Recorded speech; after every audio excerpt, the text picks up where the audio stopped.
Hello, everyone. We are live.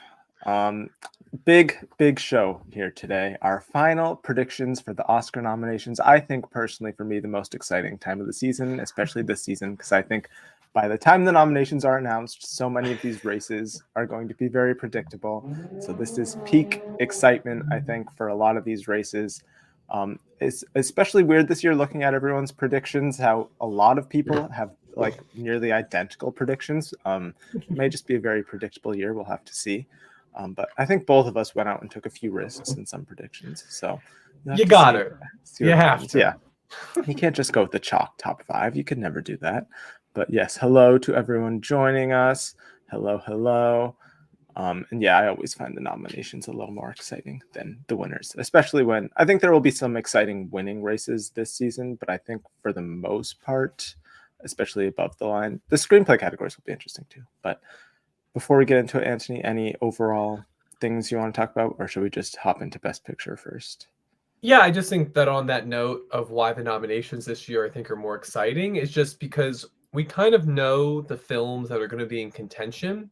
So really it's what I found very interesting. It's not even like predicting like the top contenders. It's a lot of times that fifth spot this year. Are they going to go to something that you know they've seen, that you know they love? Or are they going to try and, you know, go outside the waters, the familiar waters, and find something else. That's what I Yeah. think is really exciting about where the Academy is this year.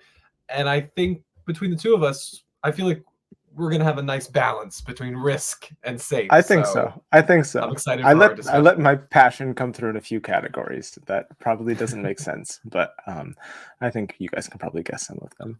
But let's start off with an easy one. I think we both probably agree on. Oh, that covers us up completely. That makes us too small. There we go.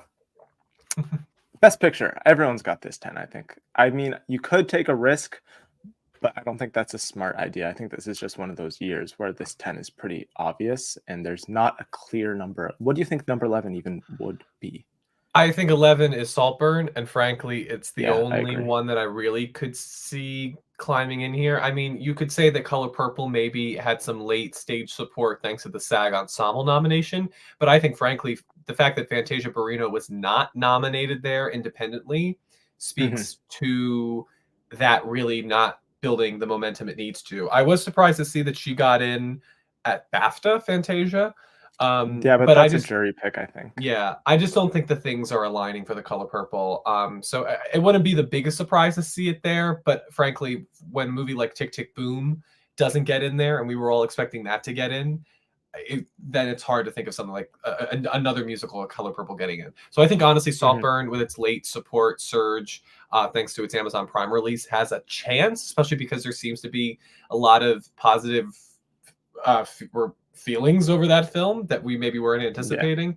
Maybe it pulls a Nightmare Alley and it takes something out like Past What do Lives. you think's the weakest? I think Past Lives is probably the Past Lives are weakest. Zone of Interest. I just think because they're smaller films, and Zone of Interest because it's a dark sit, and also given it's a very experimental. I mean, it starts in such an unconventional way that it could turn people off. In the same way that a film from a couple years ago, Pieces of a Woman, started in an unconventional way, and I think iced some people to that film overall. So that could be a possibility, but the fact that the PGA put it on there, the producers loved it, which means that it can't be that isolating. Yeah. And then Past Lives, again, it's small. We've been doubting it throughout, but I just think it's too strong at this point. It seems to have a lot of support. And I think it's a It's a very passion pick. emotionally moving passion picks. And I also see it getting in other top races, which I'm not so sure Saltburn is going to get, but we'll talk about that. I think it's also not the It's case not is out of not the closed. conversation. Yeah, for sure. But yeah, in case anyone's just listening, our list is Oppenheimer, The Holdovers. I think those are your two competing for Best Picture, I think, right now. I don't think I think anything else after its really. BAFTA performance, Holdovers is definitely something Your to number two. be considered. And then I agree, Barbie is your three because I do think, I mean, it just performed so well, and I also think we have to wait to see what happens with SAG. At SAG, yeah, because that could still win. And then Killers of the Flower Moon and I Move a Fall, I do think is a top 5 contender. I think there's a lot of love for that. Poor Things, American Fiction, Zone of Interest, Maestro, and Past Lives. Yeah. And yes, I think everyone in the chat probably agrees that's Past Leaves. I do think it's this year's Women Talking. I think you'll see that in the nomination hall. I have predicted for it. Poor Things, I mean, it's just one off for me. It's number 6. I mean, this top 10 is all very clear, but I think especially like 1 to 7 is very locked in. The order doesn't really, outside of the top 3, I don't think anything else below number 3 really has much of a shot at like win contention anyway. So the order doesn't matter a ton to me, I think. And even so, I really don't see a war. I think people saying that there's a chance Oppenheimer could lose this are just, trolling for conversation. Only to holdovers, I think. I think holdovers Yeah, could but even upset. then, like, okay, holdovers maybe wins one. We know it probably will most likely win one award for Best Supporting Actress. Maybe Paul Giamatti can win, and maybe it can win Screenplay. But I don't know. I just think Oppenheimer has the tech support, has the actors, it has every single branch you need. And also it was more well-known, more well-seen. And I think it looks more like a Best Picture winner than the holdovers. You put those two against each other. Oppenheimer just feels more important. I don't know. I really think this race is over when it comes to the win. But I do agree that holdovers and Barbie are in that second tier. And then you have everything else. I might put Poor Things, though. I might agree and put Poor Things in the 5 position because it does have the director support. It has craft. And for posterity, I will say I've now seen the movie 3 times. I watched it again last night. It is now rocketed up into my top 3 favorite films of the year. So wow. Was it on your top 10 when we did that? It was an honorable mention. And probably because I knew you had it on your list, so I knew we would cover it, and I wanted to spotlight something else. But after seeing it 2 more times, man, that movie's a masterpiece. So so I'm very positive on Poor Things. I do think if you want to look out for a holdovers win early in the night, I agree with Mudstyle. If it wins Screenplay, then I think we're all going to be very and if it wins Actor, I think we'll all be very nervous heading into Best Picture that there might be an upset. Yeah, potentially it could be this sort of Green Book thing where when Green Book beat The Favorite, we were all like, "Oh my God, what does this mean?"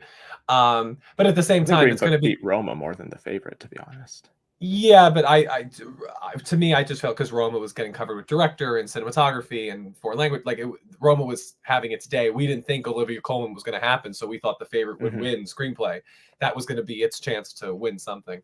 I do think in this scenario, holdovers are going up against Past Lives and Anatomy of a Fall, which are not, as we can see, they're not some of the more likely contenders to win these top prizes. So if holdovers won, it would kind of make sense because it does seem like the film that probably is the best chance out of those 5 to win Best Picture. But still, I do think that you see that and you're like, maybe they do like it more than we think. But that's months away. And we do have some people in the chat going for Origin or at number 11. I mean, I guess we might as well go to. I think these are really the only other films that have a shot. I don't believe the Origin hype as much as other people, just because it was later than the To Leslie hype. The To Leslie hype, I think, was like a whole week earlier in the season than the Origin one was, and it wasn't concentrated enough. And especially like if it was in a small Best Picture, everyone's voting on it. Like if it was in a smaller voting body like acting or even writing or directing, maybe, but I don't think they focused it enough. And that's what we said last week. That's the problem, is that you have people campaigning for Ava DuVernay, you have people campaigning for Ingenue Ellis Taylor, you have people campaigning for the movie.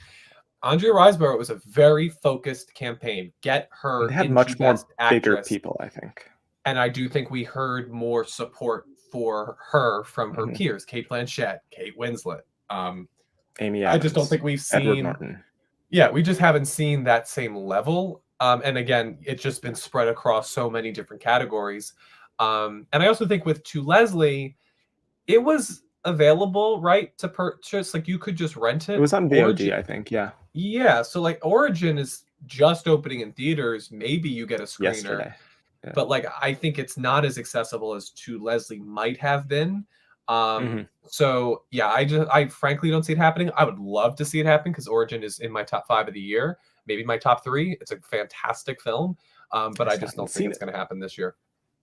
But I think that's an issue, and I also think it's unfortunately kind of maybe like Till last year, one of those movies where you see what it's about, and it's harder for people to like put in the screener and watch it. They put it off. So yeah, no, for sure. It's an eat your vegetables movie, at least the way people were talking about it before. Maybe that's why perceive it. Neon didn't proceed with it in a traditional campaign. But if you see it, it is one of the most riveting films. Like, I frankly thought there was no movie other than Oppenheimer that was as riveting and thrilling as Origin. It was just so, I could just feel film language being rewritten as I watched it. It's a Yeah, fantastic film, really. I can't wait to see it because it seems people are on polar opposites with it. And yes, I agree. Francis Fisher needed to campaign. It's too late now, but needed to campaign for Charles Melton. I guess it was just me and Twitter's job. But you know, I agree. If Holdovers needs to be a picture winner and needs to get director, which is a good transition into best director, where I do have Alexander Payne getting in there. He got BAFTA, he Wow. got DGA. It's hard not to have him in there. And I'm living in the worst timeline because I've got an all male lineup here, and 4 of my 5 honorable mentions are women. So it's quite unfortunate considering. It's just quite unfortunate. I think Christopher Nolan is locked in. Scorsese's locked in. Payne, he got DGA and BAFTA. It's hard, and he's gotten nominated 3 times before. It's really hard for me to not have him in there. And then Glazer is like the Cannes International lineup pick. It's a very directory movie. And then Lanthimos, I think they'll see as more of a directory movie. He's a previous nominee than Anatomy of a Fall. And I think they'll be snobby about Barbie. Ruben Östlund was snobby about it. Sofia Coppola was asked about it in an interview, and she kind of just deflected the question, saying it was a movie, and that was all she said, I'm pretty sure. So it's unfortunate, it's sad, and there's going to be a whole issue, rightfully so, caused when this happens, but this feels like the most likely lineup to me right now. It's unfortunate. Yeah, you make quite the case, Mr. Murphy. Because here's the thing. I do think there's a lot of, as much as you're saying that there's a lot of resentment maybe and a lot of negativity around Greta Gerwig, there is still a lot of support and a lot of love for what she accomplished. I mean, we can list Jodie Foster, Meryl Streep. You know, there are people who really admire what Greta Gerwig was able to achieve. They're not voting in this category, though. They're not voting in this category, which I think says something about where Barbie's support is going. But I generally, I do think there is support for her. There is. But she is going to be nominated. We know that. So it's not like she's going to walk away with nothing. Yeah, you made such a great case, to be perfectly honest, because I do think that the two that are locked beyond reproach is Christopher Nolan and Martin Scorsese. They will get in 100%. There's no world they don't. I think that for people saying Jonathan Glazer or Justine Triet, I think what helps Jonathan Glazer is that he is, I think, more well-established in the same way that Ruben Östlund was more well-established than Edward Berger, even for All Quiet on the Western Front, even though All Quiet on the Western Front was the bigger contender for Best Picture and won 4 Academy Awards compared to Triangle of Sadness's 0.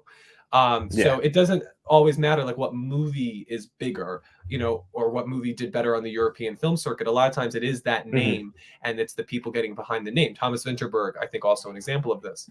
And so I agree that I think Jonathan Glazer is a little bit more well-established. And I do think Zone of Interest is looked at more as a directorial feat, where I think Anatomy of a Fall is more looked at as a written accomplishment. Personally, I just think that's the more than directing. The personality of the two films. I think that's what they give off. I would be pretty shocked if do we say Yorgo? Are we dropping? I think it's Yorgo. Yeah, I think at this point we drop Yorgo Lanthimos because we don't drop him. Excuse me, because you know he was able to get in for The Favorite in the year that Bradley Cooper, Star is Born, presumptive, lead. And he got into the DGA this year when he missed that year for The Favorite. Yeah, so he's and even he stronger. beat out Peter Farrelly, who won for Green Book that year. So I think he's very strong, and I think this is definitely looked upon as good as, and maybe even better than The Favorite. I now like The Poor Things, I think, better than The Favorite. So like, I would frankly be shocked if he didn't get in, because it's the scope of what he was attempting. It's such a visual masterpiece, but also thematically it's so rich, and the semiotics of everything. So really, it just comes down to Alexander Payne, and he has the predecessors of past wins. He also has the things you need with DGA and BAFTA. The movie is a top contender for Best Picture. And if there's enough people who do want to spite Barbie we saw from Variety's reporting this week that people are 50-50 on her chances to get in. It's tough. I think what's really hurting me is I don't want to be the person that takes Greta Gerwig out of my list and then she gets in, and Yeah. I doubted her at the last moment after believing for months that she was going to I get have that in. issue in other categories, yes. But I don't know. Your reasoning was so strong. A positive thing for Barbie is the movies you compare it to and being snubbed, like a Dune, like a Top Gun, like an Avatar, Black Panther. None of those films had as much above the line support as this film will have with acting nominations and screenplay and all that. But still, I just doubt the director's branch not being pretentious and snobby like they tend to be. Yeah. So, because I mean, like, you look at best directing the year of, I think 2018 is actually a really smart year to look at, because it's a year where we had, your clear front runner, Alfonso Cuarón for Roma, and that could be your Christopher Nolan. You have Yorgos, both years. You can say, all right, those two nominations we have parallels for. I mean, I do think Greta Gerwig is your Bradley Cooper. Bradley Cooper in A Star Is Born and Greta Gerwig and Barbie do feel like similar things. They're both Warner Brothers blockbusters that everybody really loved. But when it came time to honoring them, it seemed as if people were like, all right, they've had their support. They became the box office hits. They're both actor turned directors. I think you might. I think it might be pain. I'll be elated if this isn't the 5, to be honest, even if one who I do like. I mean, because I love Justine Triet, director in Now to Fall, Celine Song in Past Lives. Greta Gerwig, for what she did with Barbie, deserves to be in here. Ava DuVernay, it is a small branch. Who knows? It could surprise. But yeah, it's unfortunate. I mean, plenty of the best films of the year made by women, and unfortunately, it's looking like it might be a sausage fest here. So I think this is probably the safe 5. To be honest, based on all of the precursors, but I don't know. We can hope. I think our best hope is Justine Triet to get in there, which is why she's 6. I think she's got a better chance than even Greta, to be honest. It's crazy, but I also think it's crazy because Barbie, is, I think, we put it both in our top 3 as far as a contender to win. It's crazy to think that then that movie wouldn't get directing. I mean, even James Cameron was nominated for the first Avatar. Denis Villeneuve was nominated for Arrival. I mean, they do go for some of the more commercial genre pictures, but maybe one that doesn't feel so commercial. This could be Lego Movie syndrome as well.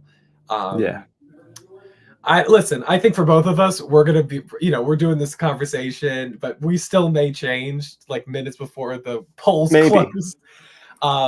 But I think right now I'm gonna side with my co-host. I think your reasoning was right on point.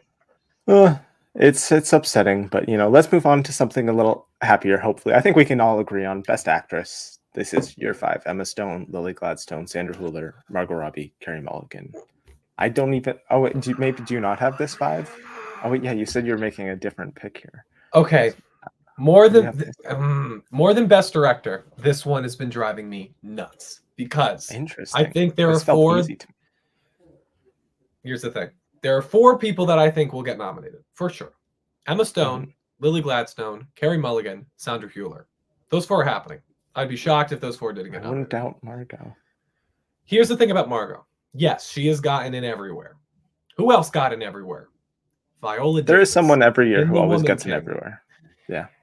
The Lady Gaga also got in everywhere the year before. The people who get in everywhere. Those were much weaker films than Barbie.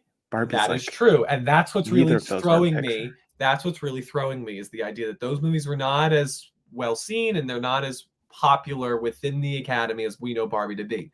But it's also not the type of performance the actors branch tend to go to. They go for the Kristen Stewarts and Spencers over the Lady Gagas and House of Gucci's.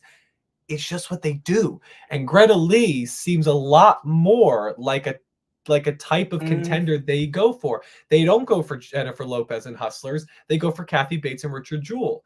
And so that's where I'm thrown, because I think that Margot Robbie, despite, again, as we've said every time we talk about this, she gives probably the best performance of the movie. She's sensational in this role. I think people would be giving this nomination to her more because they respect her as the person who made this movie happen at the same level that they give respect to Greta Gerwig. I think when it comes down to the performance and the acting and the craft of the performance, I do think that the acting branch might lean a little bit more towards Past Lives. Really? Because this is the other thing. They're already giving. Subtle. There are, yeah, but this is a branch that they go for Penelope Cruz and Parallel Mothers. I I mean, think they go for acty, showy stuff more than they go for subtle stuff, to be honest. I mean, for the win, maybe, they'll go for When Brendan it's Fraser over subtle stuff, Colin it's Farrell. usually someone who's a bigger name getting in, which Greta Lee But is even not. so, the performance in Barbie isn't that loud. It's just the movie is loud. Like it's the performance of her in Barbie isn't, Ryan Gosling as Ken. It's not as broad as that. I'm really torn on this because I think it totally makes sense. If they say Margot Mhm. Robbie on Tuesday, I will completely be ready for it, and I'll be like, wonderful. Thank you. She should have been nominated. She should have won for I, Tonya. She should have been nominated and maybe won for Babylon. I love Margot Robbie. She's fantastic.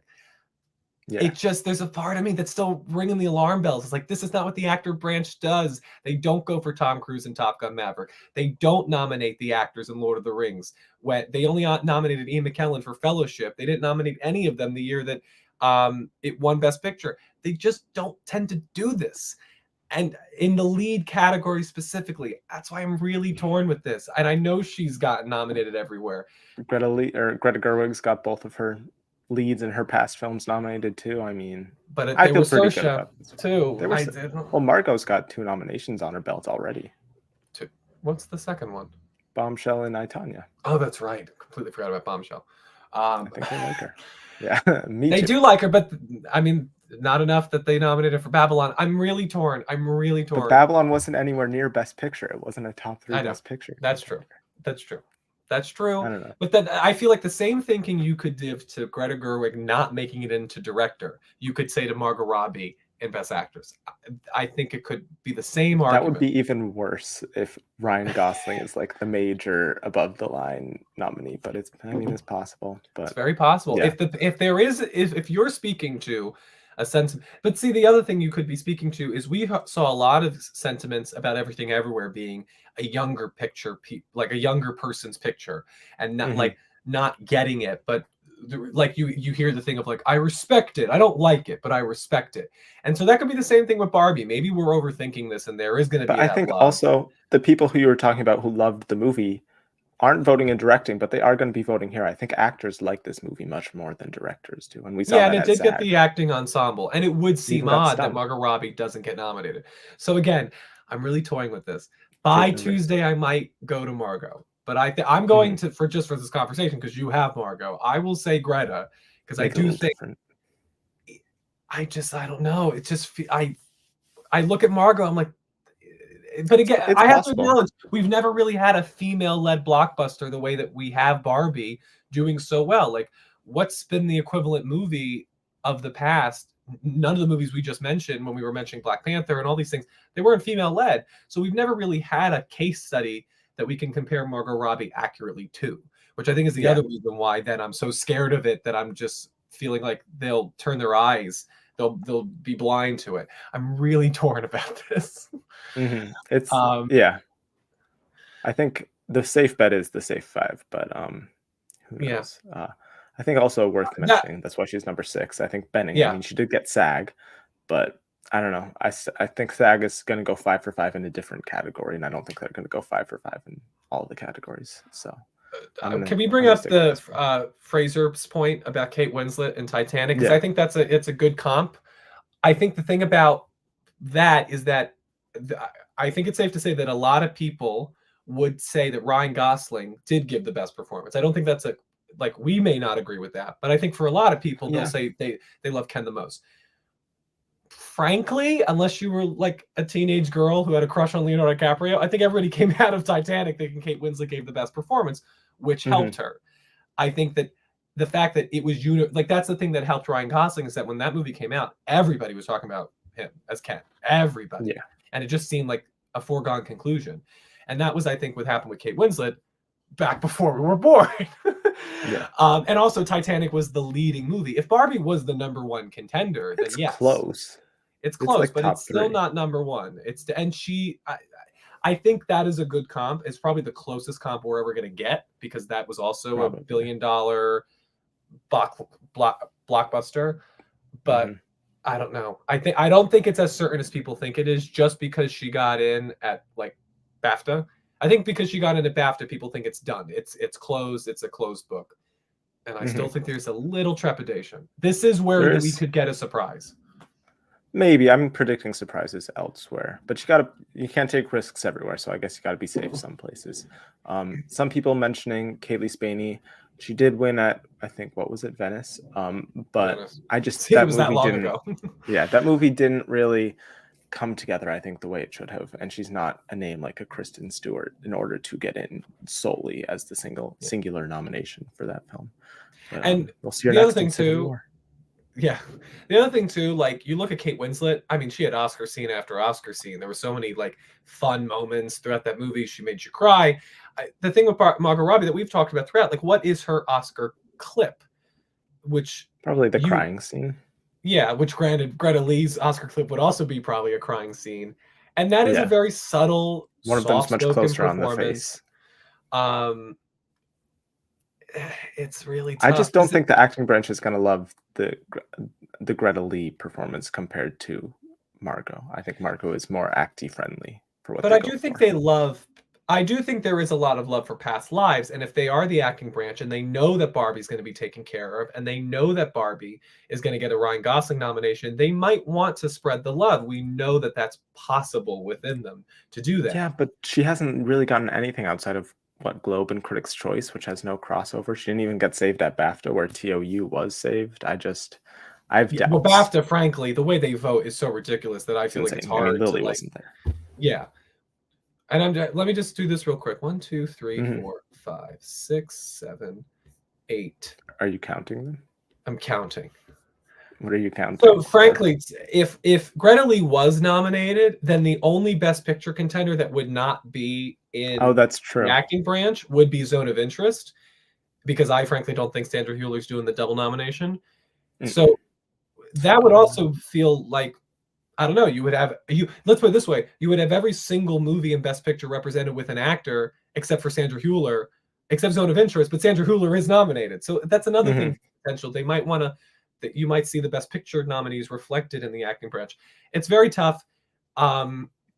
Yeah, I just think. Let me ask you this, and then Also, we'll move on because we have a yeah, whole 22 we've got categories. 20. Yeah, yeah. If Greta Lee got in at SAG, do you think it would be closer? Because I feel like if we I would have her in if she got it at SAG. Yeah, so I for think sure. that's just one thing to notice because I do think we talked about SAG, their I don't taste. think she was You even know, like top 7 at SAG, to be honest. well, no, because they probably went because they didn't do Fantasia. Fantasia, but I still think that like we're looking at SAG really as the thing that's withholding Greta from getting this nomination.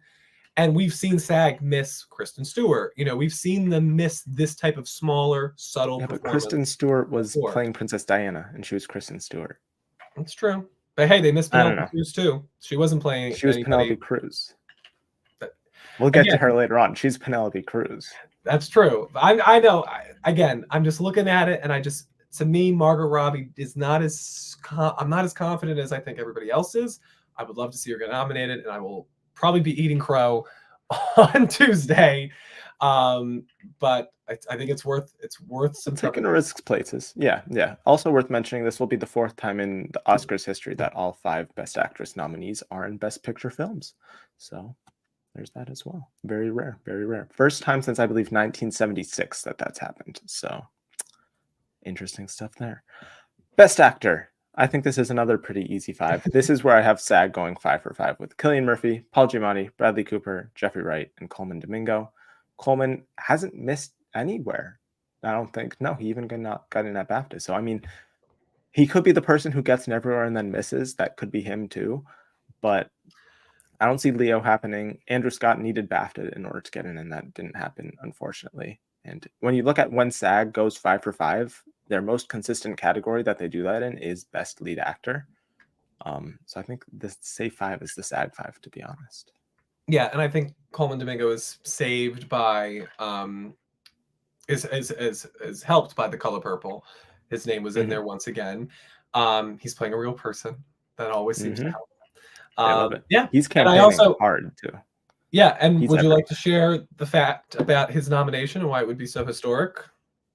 What That would you it be? isn't it? Oh, yes. He would be, I don't know if he would be the first. He'd be one of the few it's good because if both him and Andrew Scott missed and Bradley Cooper got in, that would be unfortunate because then that would be the one straight guy getting in for playing a gay role where the two gay men did not. But he's one of few, I think, gay men to, if he's nominated, get in for playing a gay character in this category. So that'll be a nice little history. Openly gay man playing a gay history. What's his name? A gay historical figure. Historical figure. Yeah. What's his name though? Bayard Rustin. Yeah. It's Yeah. right there. So But that would be exciting. So yeah, I think that this one is pretty so. Again, you could maybe see a Leonardo DiCaprio, but I think they're going to go for Coleman. I think the actors branch more than other branches are aware of people that are like trying, like starting out, like and wanting to lift their profiles. That's why you get a Paul Mescal coming in here when they could give it to somebody like Tom Cruise. And so I think that like this makes sense as far as like if your fifth spot is finding that really deserving actor who needs this boost. You're Brian Tyree Henry, you're Paul Mescal. Like this seems like Coleman Domingo. He's a wonderful actor, and he deserves this boost that he can be now an Academy Award nominee. So I'm hoping this happens for him. Yeah, and he's been around in the industry. He's worked with a lot of people. He's been a great supporting character actor for many years. So I think lots of people want to give him his due. Yeah. And I think Leo has spent the entire season campaigning for Lily Gladstone rather than himself. Very, very respectfully, very nicely of him, but I think that does hurt him in this category. I think all of his spotlight is on the fact that BAFTA went for him for Don't Look Up and didn't go for him for this, and they gave Kills the Flower Moon also a Best Picture nomination, and they only do 5 there. Like that alone shows you that they love the movie, but he doesn't go along with the movie anywhere so far, right? Because he didn't get SAG either. He didn't get SAG. He didn't get BAFTA. I think he's like Greta Lee, just Critics' Choice and Globe so far. Which both of them had 6 categories. Everyone's doing 6 categories now besides SAG, and they need to stop because it makes things even harder. Go back to 5, please. But yeah, I think pretty easy 5 there. Supporting actress is where I have taken a risk. I've gone Divine Joy Randolph, Emily Blunt, Jodie Foster, Julianne Moore, and Penelope Cruz. I took out Danielle Brooks, and do you want to know why? Why? If you look at previous, because if she gets nominated, let's be honest, she'll be this sole nominee for her entire film. I don't think it really has much of a shot at getting any other nominations. You look at past people who have done that. You've got Kathy Bates. This is in like the last and under the preferential system, like the last 15 years. Kathy Bates, I think Jackie Weaver, and Helen Hunt are the only other people to do that. And those are much like previous nominees, much more established names than Danielle Brooks, who is winning breakthrough awards for this performance. So I just don't know if she's strong enough to, as an established name, break in as the singular nominee for her film that's like continuing to lose all of the buzz. Whereas I think Penelope Cruz, who her film may get like one other nomination, she's gotten in many times before, like with Parallel Mothers, like with 9, I believe she got into supporting actress with the film getting only like one other nomination. She's your Kathy Bates. She's the one. She is your Kathy Bates, and so is Jodie Foster. That'll be Nyad's only nomination, and she's established, like loved. And it's been 29 years since Jodie Foster has been nominated for an Oscar. Insane. So yeah, I think Jodie Foster is definitely happening. We definitely have this. We have 2 people at the top, and then a whole bleep show at the bottom. Divine Joy Randolph and Emily Blunt, definitely your top 2. Jodie Foster is definitely up there. I agree with Penelope Cruz. I think the SAG performance showed how strong she was. She is an actor who they just love, and given that I do think this movie is getting seen, and I do think it's probably going to get one other nomination. So I think that helps when you know that you're not going to be the sole nominee. I frankly still have Danielle Brooks in there over Julianne Moore because I do think that May December is falling. I think people are really, if they are made uncomfortable about the movie, I do think they're made uncomfortable by Julianne Moore's character. I think they're taking. But they love Julianne Moore. They do. But also she hasn't been nominated since she won for Still Alice too. So yeah, but what would she have been nominated for? Sure, but it's not like it's. They love her, but it's also been almost a decade since they've loved her. And this movie is not doing as well as we want it to be. And frankly, I do think Danielle Brooks has helped because of one word. That's Oprah. The fact that she carries on the legacy of Oprah Winfrey, and that Oprah when Oprah is campaigning for you, I do think that helps. Um, Maybe. and I do I think don't know she is how by much. far and away. I would be pretty surprised if The Color Purple didn't get anything. I do think she is probably your best chance of getting Yeah, something. Um, I don't and know. I do think the actors branch is paying attention to her because they remember her for. I do think that they'll remember her from Orange is the New Black, and this is like a breakout role, and she's wonderful in the film, and she has so many great songs and scenes. I mean, the dinner table scene, the scene in the jail, Hell No. I think Hmm. she gets in as a representative for The Color Purple, Yeah, because I I could also see think that. May December is potentially taken care of in another category. I guess we'll have to talk about that now because As you'll see maybe with May December in a few categories, I am hanging on because I have had this movie in like a lot of categories since Cannes. It's my favorite film of the year.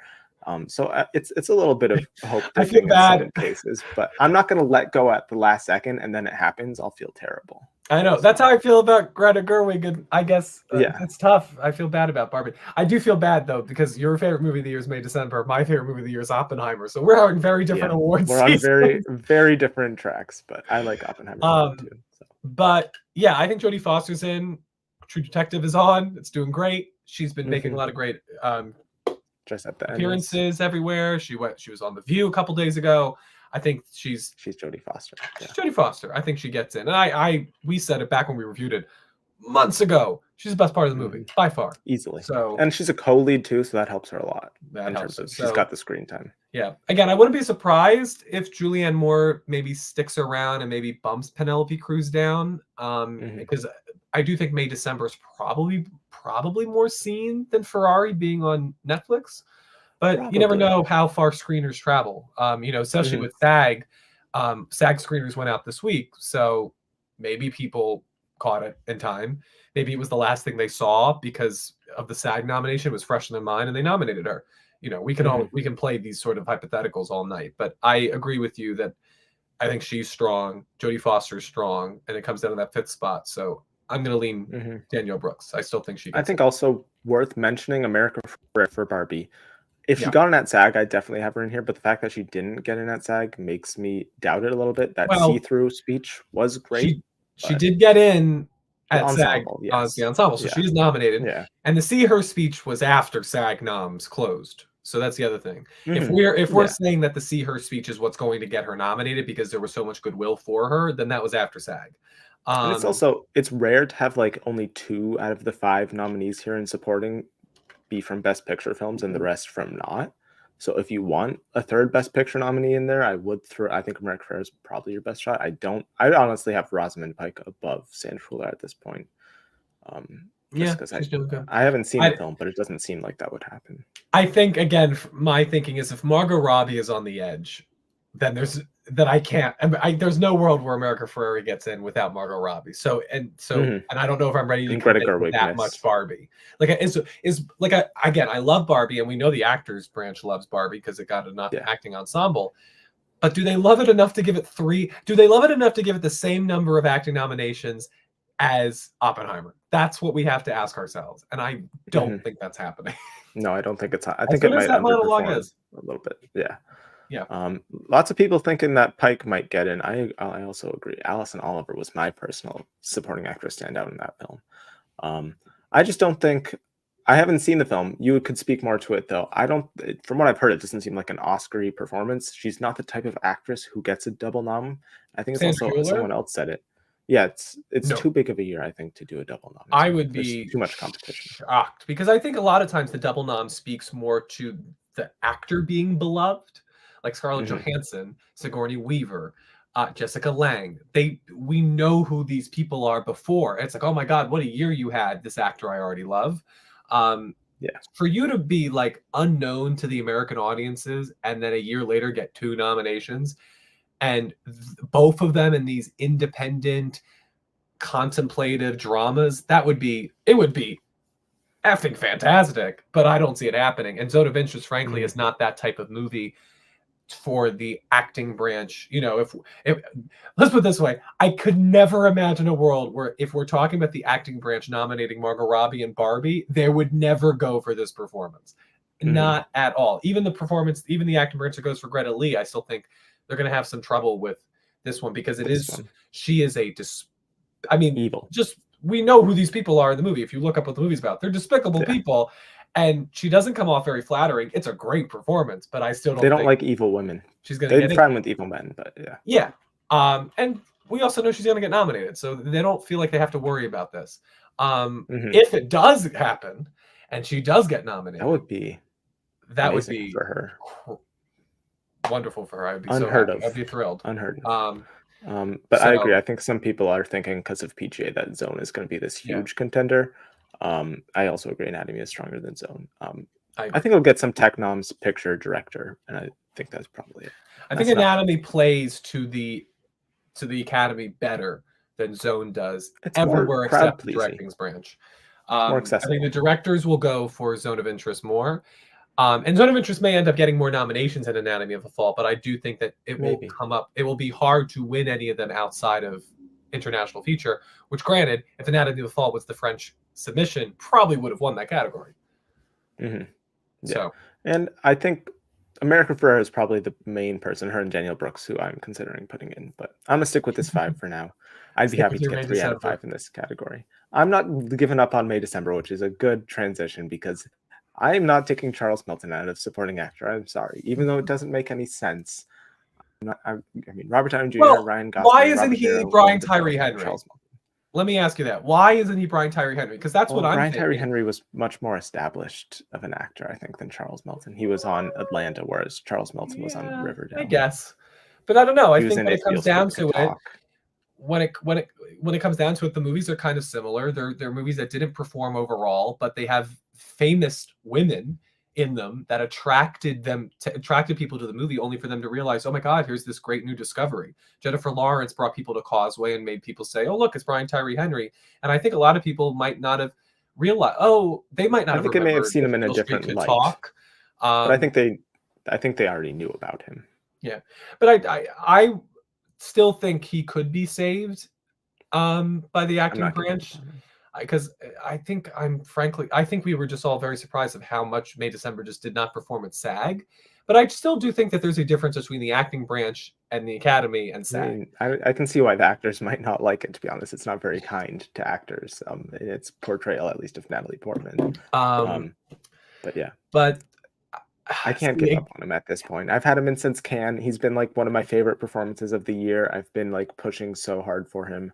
If I drop him at this point and then he gets in and I doubted him, I would be beating myself up.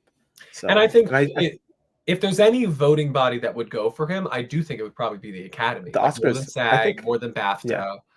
Yeah. I agree. I think we agree on the top 3 in that order.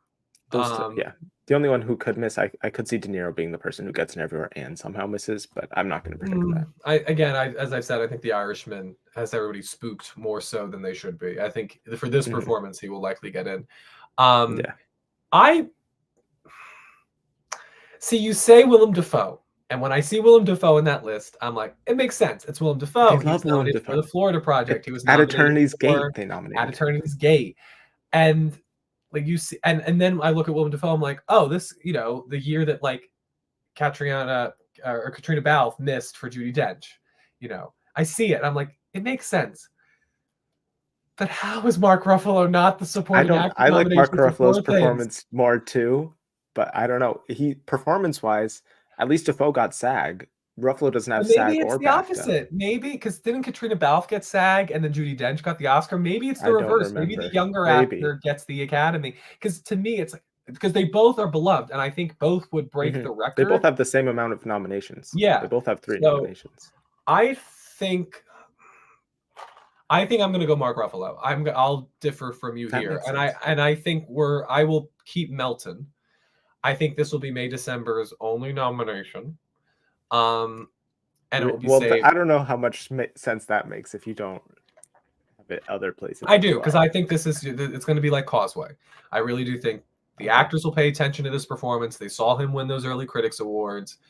They saw this movie. I don't think it's that reviled, but I also think it's not going to be appearing in other places. So I'm going to go with May December coming up here For Charles Melton, I think that Willem Dafoe misses. For Mark Ruffalo, and I do think the only other person who has a shot is Sterling K. Brown, the SAG I think nominee. Dominic Sessa's got a shot too. I don't know. Holdovers, it's feeling very strong right now. It could overperform. If he gets in, Charles Melton is the person who gets kicked out. I don't think they're doing two young guys in the category. They don't like young men in general at the Oscars. So yeah. Yeah, I think it's they're that gonna top go. 8. Yeah, definitely. And so I think I'm gonna go Ruffalo. Ruffalo and Melton. I think. I mean, the safe 5 is replace Melton with Ruffalo, and I think you'll probably have the best shot of getting the best odds there. That's Because true. for some reason, I have a feeling that both the Poor Things guys aren't going to make it in there. I think it is only just going to be one. Because usually when it's a double nomination thing in these supporting categories, they usually in the precursors come along with each other the whole time. Like, and I feel like usually Banshees last year, The Favorite. They're usually co-leads. Like The Favorite, Emma Stone and Rachel Weisz. That movie was a 3-hander. They're co-leads. Judas and the Black Messiah, co-leads. Irishman. I do think that Al Pacino and Joe Pesci were almost as big a role as Robert De Niro. It is so clearly the Emma Stone show. Banshees, I think Banshees, Brendan Gleeson is definitely a co-lead, and I think Banshees just spoke to how much they love Barry Keoghan. And he was great. And that he should have won that category. Sorry, I love Everything Everywhere. I agree. Banshee should have won like 3 of the 4 categories. So yes, that's yes. Colin, Carey, and Barry should have won those 3, in my humble opinion. I agree.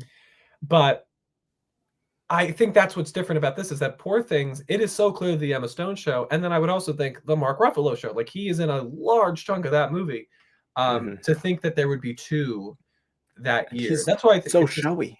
It doesn't. Yeah, it's like he's doing an impression of. But like they gave it to Judi Dench. Marlon Brando. Like he does a Marlon Brando impression in the movie. I don't understand how you're ignoring this performance. I don't get how it's there, but well, I think one of them will get there. Maybe they're turned off by him too. I don't know. Are the is the Academy really that sensitive that they're turned off by all these characters? I don't think so. Yeah, I don't know. This is a tricky one. I think it'll be 5 of those top 8, and I'm not dropping Melton. I know. I would hope for Milo to get in there. He should pull a Marina de Tavera. That would just be Nightfall would be very strong then. Marina de Tavera has given people such optimism that never comes back. You think Marina de Tavera is happening, and you get J.K. Simmons of being the Ricardos. Yeah. Also, Jamie Bell. More so than Paul Mescal, in my opinion. I would love. He'd be in my personal 5.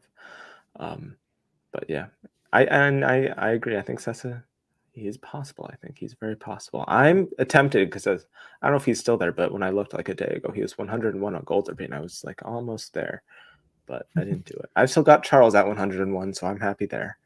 But yeah, this is a tricky one. Yeah. We're done with the acting now. Yeah, just let us know. I think with Sessa, it's just that Holdovers, he's not the best. He's not. Sorry, let me take that back because that's subjective. And I think personally, when I saw the movie for the first time, I thought he was the best thing. I now think him and Giamatti, they're all great. It's a great movie. It's incredible. I do think that with Melton, he was the thing that everybody came out of talking about May, December, which is, I think, what will inevitably, ultimately help him. Sterling K. Brown and Dominic Sessa and even Willem Dafoe, they were not the best things in their movie. That, I think, is why Ruffalo, because I've heard people say Ruffalo is their favorite performance of the movie and some of the year. And Melton the same way. That person is here in this room for Melton. So yes, that is what I think will push them there. I think there is more passion for that specific performance that will push them into the category. Yeah, I agree. And yeah, Sessa is definitely a lead in that movie. I mean, they've got nearly the same amount of screen time. So I think they're both around 50%. So but they do that to young actors all the time. So Lucas Hedges. Yep. Lucas Hedges. Well, I think Sessa's more of a lead than Hedges was, but I think Hedges was a lot of that movie. It was a lot, yeah. And that would be a very similar nomination type, I think, if Sessa were to get in. But yeah, that's it for acting. Original screenplay: Anatomy of a Fall, Holdovers, Past Lives, May December, Maestro. I don't feel great about Maestro. Got on that BAFTA though. I don't know. I would prefer it to be Saltburn, but I don't. Saltburn didn't even get it at the BAFTAs for screenplay, did it? And that's the BAFTAs. No, it did So not. That this was five just makes sense. surprising because it got Kyogen in there, And um, Pike and Elordi. and Best British Film. So maybe Yeah. they thought it was taken And care of. score. I have Saltburn in there because I I do think think she's a there's a lot previous of winner. love. Previous winner in this category. I do think there's a lot of love for the film. We've heard rumors that there seems to be some momentum surging for this film, I don't know how much but I I don't trust have it. Maestro on the bubble. I have another film. Don't kick out May December. Don't do that. That's not okay. That's not okay. I frankly think that, again, I'm going with my gut that May December is not going to perform overall very well. You might be right because listen, the writers go for the worst That's a person in the much world. better script than either Maestro or Saltburn. I think the writers have We're a talking little about the bit of Oscars taste. here. That they don't always go for But I think the quality. writers have like a little taste more than like other branches, maybe. Granted, again, in the year that we, 2021, 2022, like the year of Coda, like, and nothing against Coda specifically, but that year we looked at as like, man, half these movies are great and half these movies just are not what we usually see in these categories. And even in that year, they went for something like Worst Person in the World. So you might be right. May December might be saved by the writers. But this is what I feel. I think Anatomy of a Fall, Past Lives, and Holdovers, safe. And I think Maestro, if I'm making the argument that Saltburn does make it in, which I do think it could very well because of how strong the movie seems to be rising and that Emerald Fennell is respected. Then it comes down to Maestro or May December. Maestro is the Best Picture nominee. Maestro is the movie that I do think the industry loves more. And if you took film Twitter out of the equation, I do think it would be very clear that Maestro is the movie to keep in if you're putting in Saltburn. So that's my argument. I think you're going to be wrong, but then again, I think I might be a little biased here. But Maestro also, I haven't had it in forever, but I just forced myself to put it in. It seems like a Mank to kind of just miss screenplay, like it's not that strong because I don't think it's coming from Oscar winner. Like Mank was written by David Fincher's, I believe, dad. deceased father. Was he? Jack I Fincher. think he was passed on. He was passed. Yeah. Maestro comes from Academy Award nominee for screenwriting Bradley Cooper and Josh Singer, who won for Spotlight. Like I know that pedigree. And again, the industry loves Maestro. Like there could be a world, like I think Bradley Cooper is frankly a stronger contender for directing Maestro than he was for directing A Star Is Born. I think there's a lot of love for this movie from the industry. Like where has Maestro shown trepidation so far? Where has it been tripped up? Yeah. Where? Film Twitter? Not really. That's it. Film Twitter. That's it. Yeah. Where May December has the industry likes it. not performed. May December, I get it that the actors may have been personally offended by May December, but I frankly don't think so. And if any movie was going to perform well at SAG, it should have been the movie that starred three big stars, especially Julianne Moore and Natalie Portman. That's where it was a Netflix movie. It's an actor showcase. They love Netflix there. Yeah. And yes, this is the one. This is the one category we're not working off a guild because Writers Guild hasn't released the nominations. No, and their ceremony is in April, so that won't be helpful either. And the eligibility is always messed up. So, but I don't know. I made my case of why, if it comes down to Maestro versus May December, why Maestro is your stronger choice. Yeah, and there are some people in here thinking that it could be Air as well. Maybe. I just think Air has kind of fallen off. Air not doing anything at SAG meant that I think we put the nail in the coffin. And it's not Ben Affleck and Matt Damon. It's a new writer. I forget his name. But yeah, I think that might hurt it as well. But that's original screenplay. I think we'll have less conflict on adapted screenplay. I think this 5 is pretty locked in. American Fiction, Oppenheimer, Barbie, Poor Things, Killers of the Flower Moon. Oh yeah, that's it. I think if one misses, it is Killers. But I don't know what gets in instead. I know it missed at BAFTA, but like Lily Gladstone missed at BAFTA, so I think that means nothing, frankly. Yeah, we agree. This is the 5. I got to see how American Fiction performs at the Oscars. If let's say Sterling K. Brown gets in, then maybe American Fiction is your front runner. We'll see. Because I also think at this point, because everybody was like after Little Women, after she missed directing, it was like, oh, she's going to win because it's it's her way to make it up to her. And then Jojo Rabbit won. If it happens again, that I do I think think that American Barbie is Fiction's a better screenplay. movie than Jojo Rabbit, thankfully. But No, but yes. I'm just saying, I think if it happens twice that Greta Gerwig is the number 6 in Best Director and doesn't get Oh, in, and Best at Director, yeah. that point, they're like, all right, we need to give it to Greta That could Gerwig. help her for sure. Yeah, I could totally see Please, that. If God. missing director might give her a better shot at winning an Oscar in the end. Yeah. So So who it's knows? tough. But It's a yeah. very strong top 3, and then I think Poor Things is your clear 4. And then yeah, and then I get Kill. I think Killers will get in, and I think if there's going to be a number 6, it's Zone of Interest, not All of Us Strangers. Yeah, that's probably a little bit of hope dictating on my part as well, because I would love for it to be there. But yeah. Andrew Scott misstep after How. I'm still not over it. Yeah. That's it for screenplay. Let's get into the text. Cinematography. I think this is the BAFTA 5 that I have, with Oppenheimer, Poor Things, Killers of the Flower Moon, Maestro, and The Zone of Interest. I don't know what else. El Conde maybe, but I don't know if the ASC is going to go 5 for 5. So I'm just going with Zone. If Zone missed at BAFTA, then I would go for El Conde, but Zone made BAFTA, and it's Lucas Saul, who's gotten in many times before. So I don't know. I'm torn because, again, I want to go for some risk, and this was a category last year where I did take a risk and it paid off. There's crazy stuff in this category. So I'm going to take a risk. I'm going to follow the momentum, and I'm going to put in Lena Sandgren for Saltburn, who's an Oscar winner for La La Land. He hasn't been nominated since, which is where I get a little bit of trepidation. But I do think, I mean, it's a beautifully shot movie. It might be my favorite. Photograph. It might be my favorite too. Yeah, and I love it. The Academy aspect ratio. I think if we're gonna, I think we could see some tech love for Saltburn, and this I is do the wonder best about it chance getting into has. picture then, if it gets tech love. Listen, it could get 4 nominations. It could get screenplay, cinematography. It could surprise Rosamund Pike and get Best Picture. Again, that's why I think Saltburn is really your 11, and it's the only maybe production design. But I agree. Oppenheimer, Poor Things, Killers, Maestro, and just because I also think with Zone of Interest, it's a very well shot film, but a lot of it is to do with shadows, and a lot of it is in one location. Really, you could argue Saltburn is too, but I think Saltburn has so many different places in its one location that it doesn't really feel like one location. Yeah.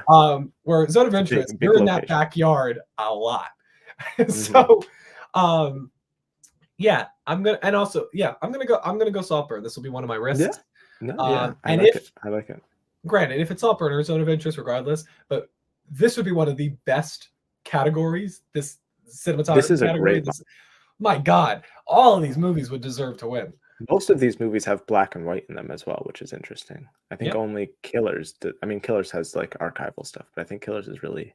Does Zone have black and white in it? It does. I don't think so. And Saltburn doesn't. No, it doesn't. Yeah. But Oppenheimer, Poor Things, they do, and Maestro. Yeah.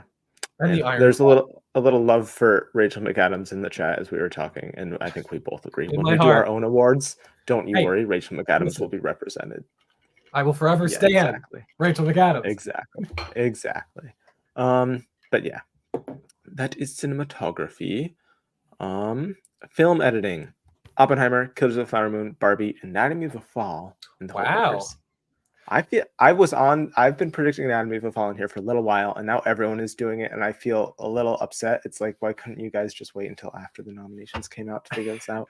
But it just makes a lot of sense. It's like the editing in that is, I think, some of the best of the year. It's very showy, and I think it's a very strong contender overall.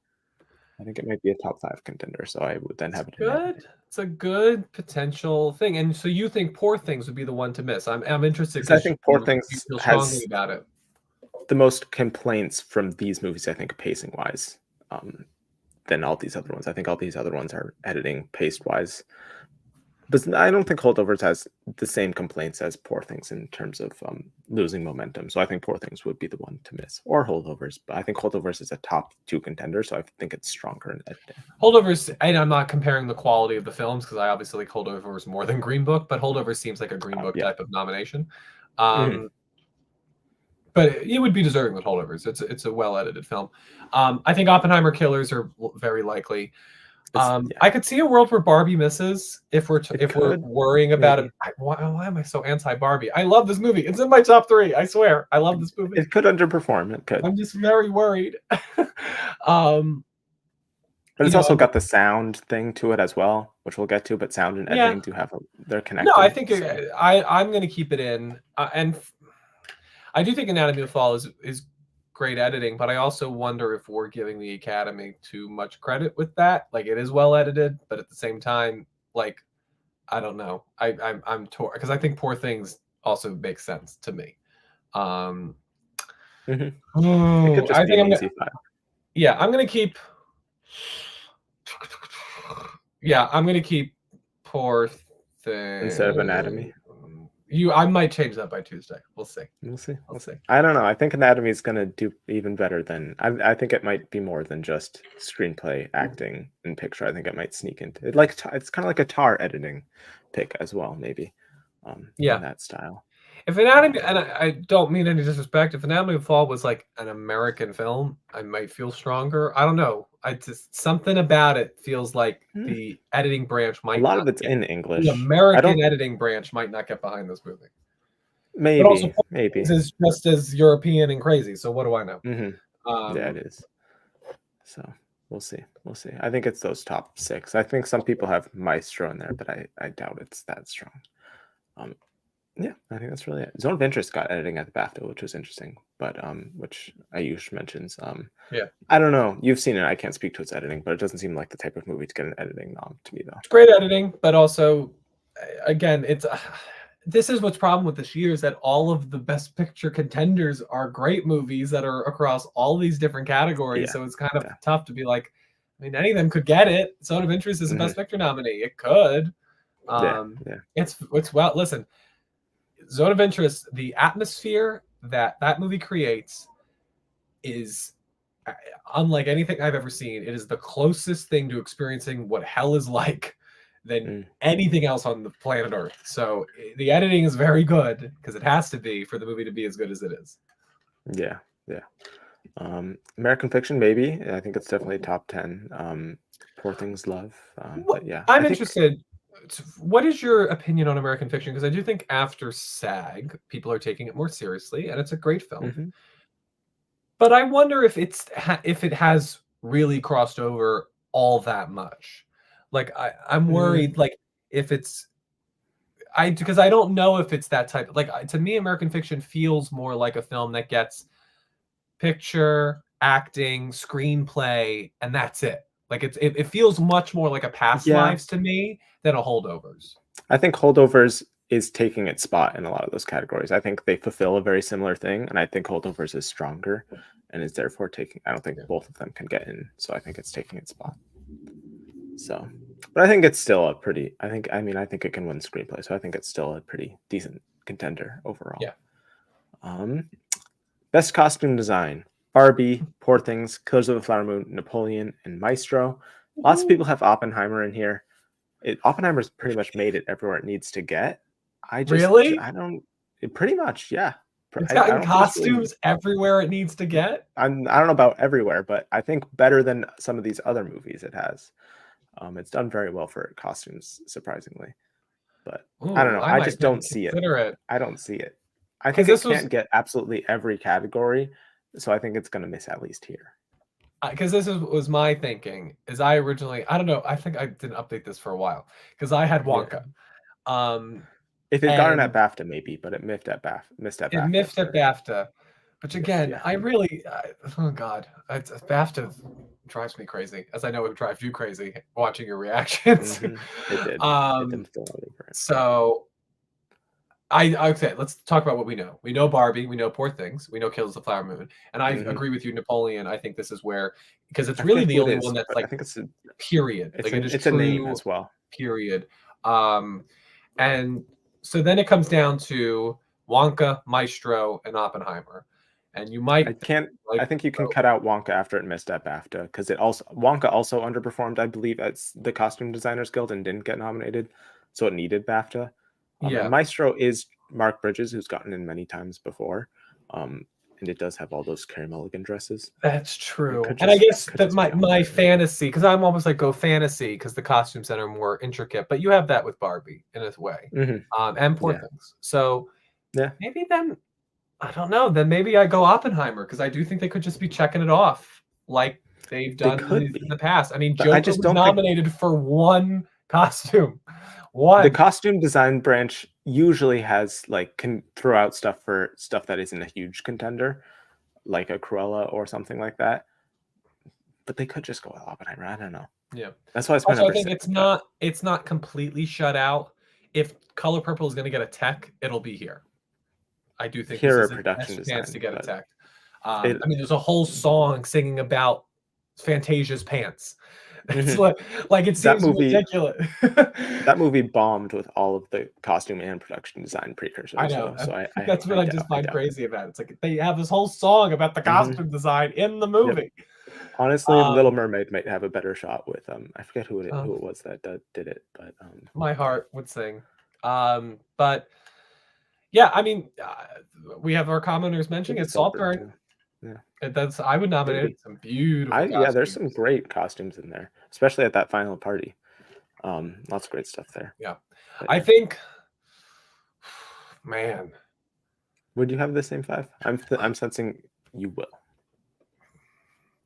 I think you will. yeah, Yeah, why yeah. not? Well, let me. Why Can I not? go look Give at my Napoleon a little pros? love, your Napoleon favorite movie definitely. of the It's year. funny. My thing is it? Oh my god, my thing is it Maestro or Oppenheimer? And I do love Mark Bridges. They do. He missed for Fablemans, but they most of the time do love him. I think this is showier than Fablemans as well. It's Um, period, Carey Mulligan but dresses. it's Oppenheimer I does not know, have any dresses. but I Oppenheimer's think also some Chrysler. Oppenheimer. It could just be like a Joker thing where he's got that like suit up scene in his final outfit and he suits up, but I don't know. I'm doubting it. I think Oppenheimer might be it's in a lot of people's top 5, but I don't know. Um, I I don't don't even think Hunger Games know. was shortlisted. Oh no, there's not shortlist here, but I would love to see that too. Hunger Games always has great costume design. I'm But okay, just for fun, and again, this might change my Tuesday. yeah, yeah, I'm gonna go Oppenheimer again, just so we have something to disagree on. Listen, we little have to have difference. something to Yeah, disagree on, or this show isn't fun. he's got cool goggles, as Whip Smart points out. There's some stuff going on there. But yeah, it's lots of Okay, suits. because let me ask you this, because this is what I always contemplate about these things. Hmm. Because like the way I think we think about this a lot of times is like we're thinking of it as if we are voting for all these categories, and then we think, well, Oppenheimer's getting it everywhere else. We don't have to give a costume design.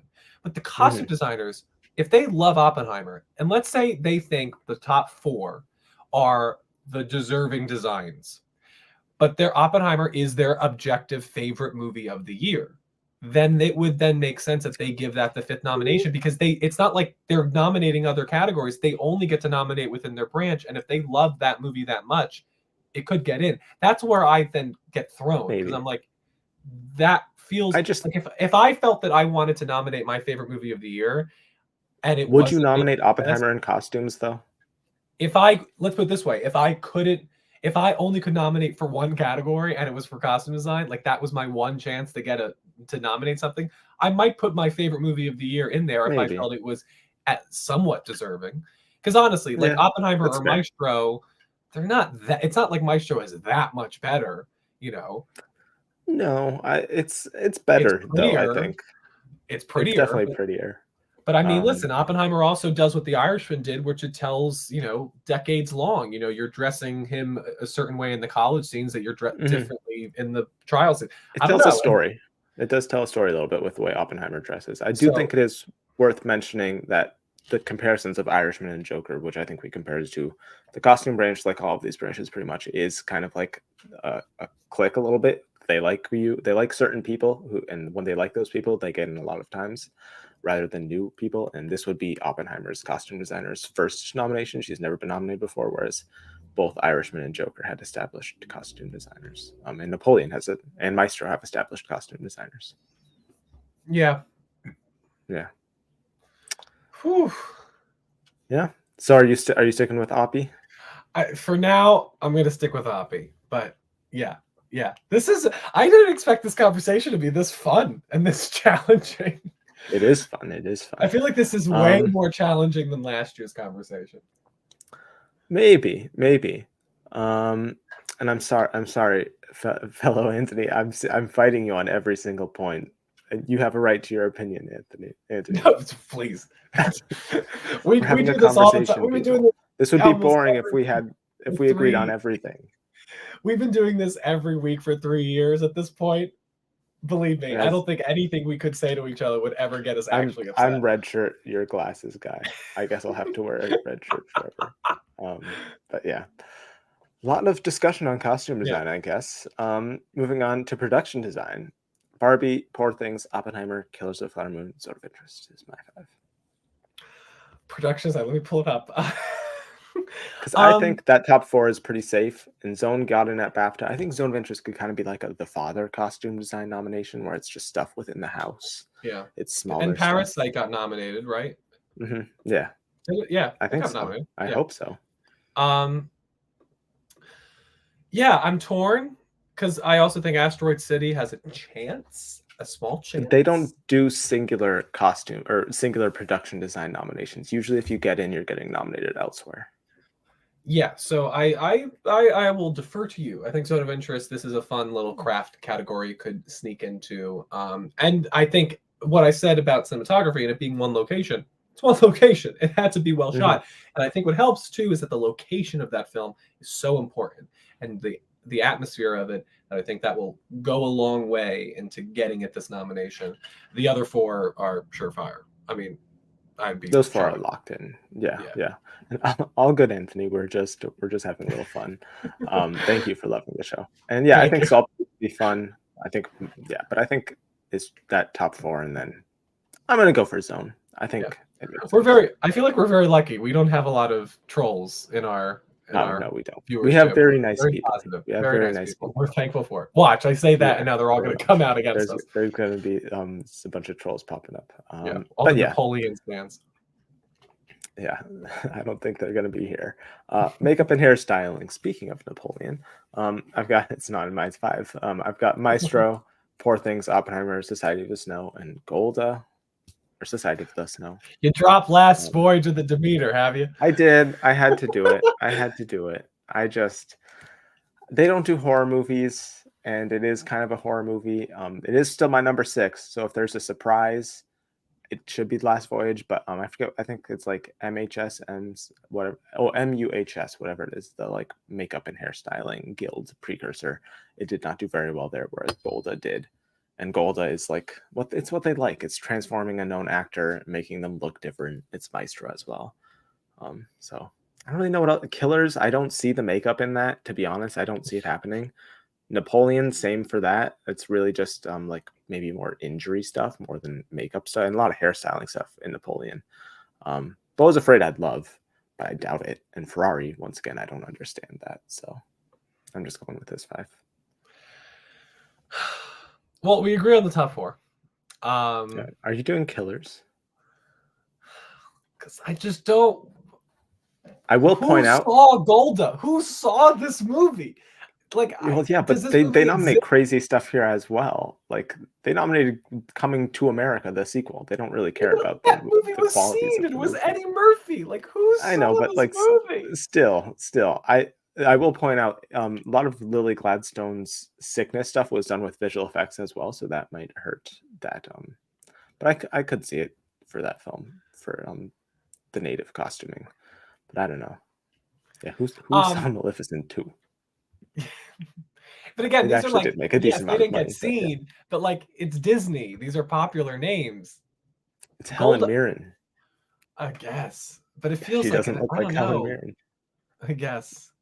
I think we have 2 big nose controversy makeups in here as well with Helen Mirren and Bradley Cooper. So I know that's the other thing too. It's like Maestro is basically doing what Gold is doing. Are we going to nominate the same type of makeup? I think so. Yeah, we might. Again, I just don't know what else it would be. If there was a stronger option, I would get rid of Golda, but I don't think there is.